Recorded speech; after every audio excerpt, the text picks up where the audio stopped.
दोस्तों, कश्मीर के प्रसिद्ध टूरिस्ट डेस्टिनेशन पहलगाम में 26 निर्दोष लोगों की हत्या कर दी गई। इस जघन्य हत्याकांड की जितनी ही घोर निंदा की जाए वो कम होगी। हत्याकांड के शिकारों में सभी पुरुष हैं जो कई राज्यों, जातियों और धर्मों से संबंध रखते हैं।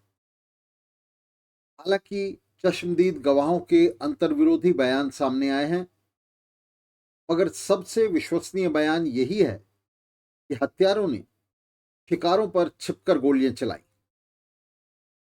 इस गोलीकांड में 26 लोग मारे गए और दर्जनों घायल हुए हैं। इस जघन्य हत्याकांड की खबर आने के बावजूद प्रधानमंत्री नरेंद्र मोदी सऊदी अरब की अपनी यात्रा पर निकल गए। इधर मोदी भक्त पहलगाम हत्याकांड के लिए पाकिस्तान को जिम्मेदार बता रहे थे, पाकिस्तानी दूतावास पर प्रदर्शन कर रहे थे, और उधर मोदी जी आपदा की इस घड़ी में पाकिस्तान के सबसे बड़े सपोर्ट सऊदी शासकों के साथ भारत के बड़े कॉरपोरेट के लिए सौदे साइन कर रहे थे, व्यापारिक सौदे। इधर मोदी भक्तों और दक्षिणपंथी कॉरपोरेट मीडिया ने मिलकर अफवाहों का बाजार गर्म कर दिया। कश्मीर के स्थानीय लोगों ने जिस गर्मजोशी से मृतकों के परिजनों और घायलों की मदद की, उसे प्रचारित करने की जगह मीडिया और भक्तों ने मिलकर मरने और मारने वालों की धार्मिक पहचान पर फोकस बनाए रखा। इस हत्याकांड के बाद स्थानीय लोगों ने किस तरह घायल और बच निकले लोगों की जमकर मदद की, इस पर भी मीडिया ने पूरी तरह चुप्पी साधे रखी। मीडिया ने तमाम मानवीय और अच्छी खबरों को दबा दिया, उन्हें किनारे लगाए रखा। हमलावरों को मुस्लिम बताते हुए मीडिया ने इस बात को भी छिपा दिया कि किस तरह एक मुस्लिम घोड़े वाले ने अपनी जान देकर दर्जनों पर्यटकों की जान बचाई। किस तरह वो हमलावरों से भिड़ गया और उसने अपनी जान दे दी। इस तमाम दुष्प्रचार के पीछे संघ और भाजपा की प्रमुख भूमिका रही। बताया जा रहा है कि 2000 से ज्यादा टूरिस्ट घटना के वक्त वहां जमा थे। इसके बावजूद वहां नाम मात्र की भी सुरक्षा मौजूद नहीं थी, एक भी सुरक्षा कर्मी वहां मौजूद नहीं था। कश्मीर में सुरक्षा के नाम पर मोदी सरकार बहुत भारी खर्च कर रही है। मिलिट्री लॉकडाउन एक बार लग जाने के बाद कश्मीर से दरअसल कभी हटा ही नहीं है। इसके बावजूद इस तरह की घटना ने लोगों को झकझोर कर रख दिया है और उन्हें ये सोचने पर विवश कर दिया है कि मोदी सरकार जिस तरह से अपनी पीठ थपथपाती रही है, जिस तरह से वो अपनी बड़ाई करती रही है, उसमें कितना औचित्य है। कश्मीर भारत और पाकिस्तान के बीच लंबे परोक्ष युद्ध का अखाड़ा बना रहा है। धारा 370 को हटाकर और जम्मू कश्मीर के 3 टुकड़े करके मोदी सरकार ने अपनी पीठ ठोकते हुए दावा किया था कि अब इस क्षेत्र में शांति और सुरक्षा कायम कर दी गई है। ये सब दावे अंततः फर्जीवाड़ा साबित हुए। कश्मीर में सबसे ज्यादा सुरक्षा बल तैनात हैं। स्थानीय पुलिस और सीमा सुरक्षा बल जैसे अर्धसैनिक बलों के साथ साथ वहां सेना का भी भारी जमावड़ा है। इसके अलावा रॉ और आईबी जैसी इलीट खुफिया एजेंसियों की भी वहां भरमार है। इस सब पर सरकार पानी की तरह पैसा बहा रही है, मगर इसके बावजूद हुए इस हत्याकांड ने मोदी सरकार की पोल खोल दी और उसकी चूल हिलाकर रख दी। इस हमले को रोक पाना तो दूर, सरकार और इसकी एजेंसियों को इसकी भनक तक नहीं लगी।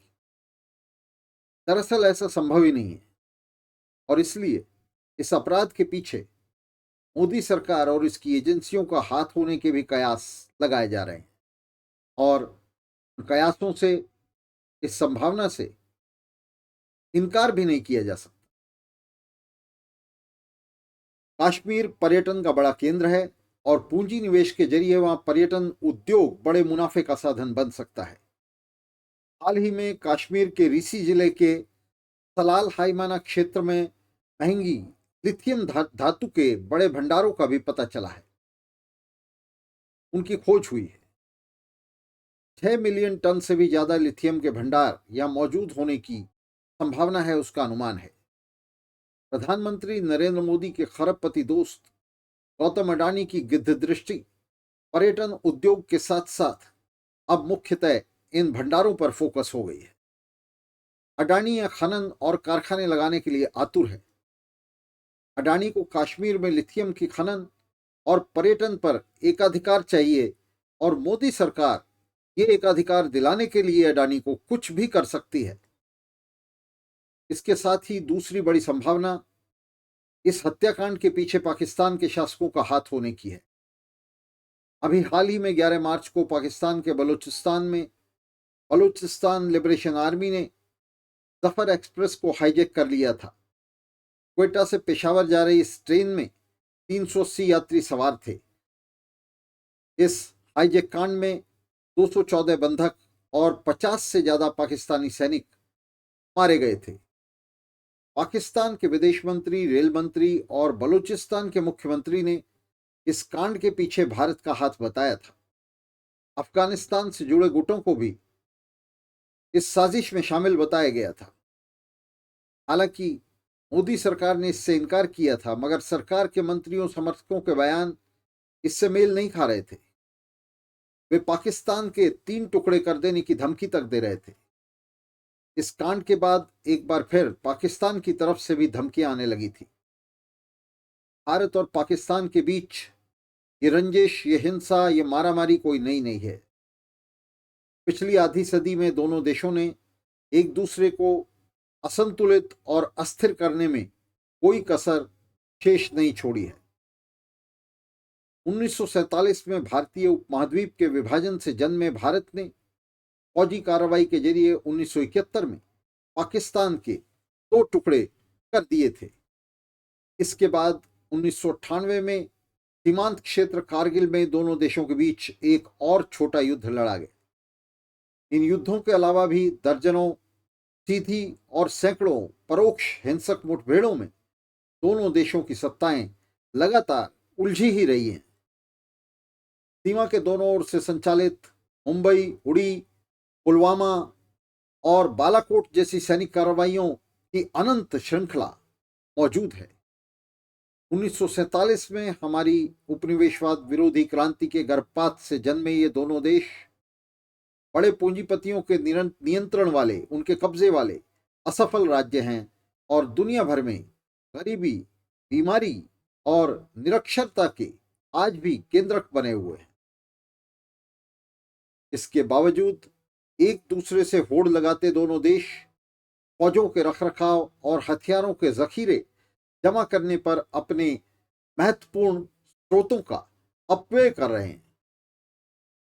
शिक्षा और स्वास्थ्य पर निरंतर बजट खर्च को घटाते हुए दोनों देशों की सरकारें सैनिक खर्च को बेइंतहा बढ़ाती जा रही हैं। इस खर्च के चलते भारत, जिसकी 80 करोड़ जनता राशन के अनाज पर गुजर कर रही है, आज दुनिया में हथियारों का सबसे बड़ा आयातक बन चुका है, सबसे बड़ा इंपोर्टर बन चुका है। पाकिस्तान ने खासतौर से कश्मीर को अपने निशाने पर रखा है, तो भारत के शासकों ने भी पश्तून, खैबर और बलोच उग्रवादियों को सीधी शह दी है।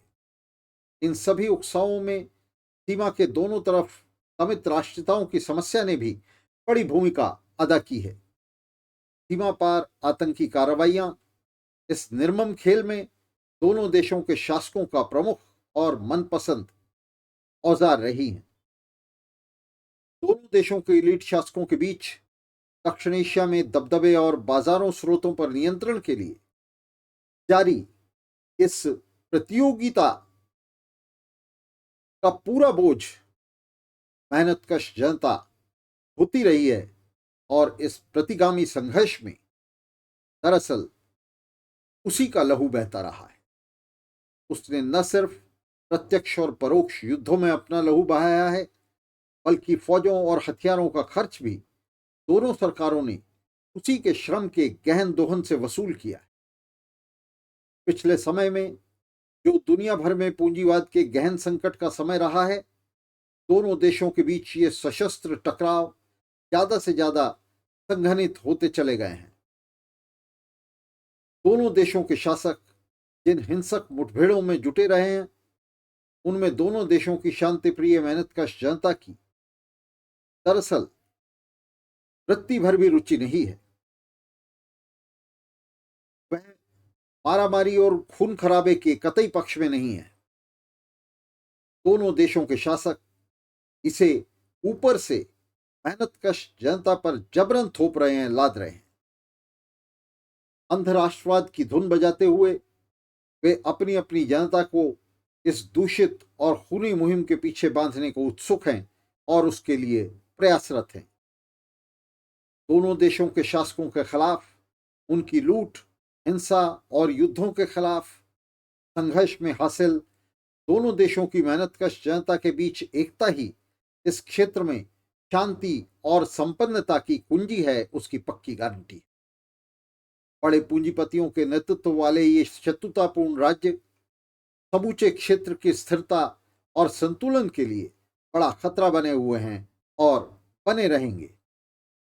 दोनों देश नाभिकीय शस्त्रास्त्रों से लैस हैं और किसी भी समय इनके बीच कोई टकराव भीषण रूप ले सकता है। नीचे से क्रांति के जरिए 47 के सांप्रदायिक विभाजन को उलटकर भारतीय उपमहाद्वीप को फिर से एकजुट करते हुए हमें दक्षिण एशिया में संयुक्त समाजवादी संघ के लिए संघर्ष को आगे बढ़ाना है। और इस अपील के साथ ही दोस्तों, आपसे ये भी अपील करना चाहते हैं कि इस वीडियो को ज़्यादा से ज़्यादा सर्कुलेट करने में हमारा सहयोग करें और हमारे दोनों चैनल्स को, यूट्यूब चैनल और फेसबुक चैनल को सब्सक्राइब करें और कराएं। बहुत बहुत शुक्रिया दोस्तों।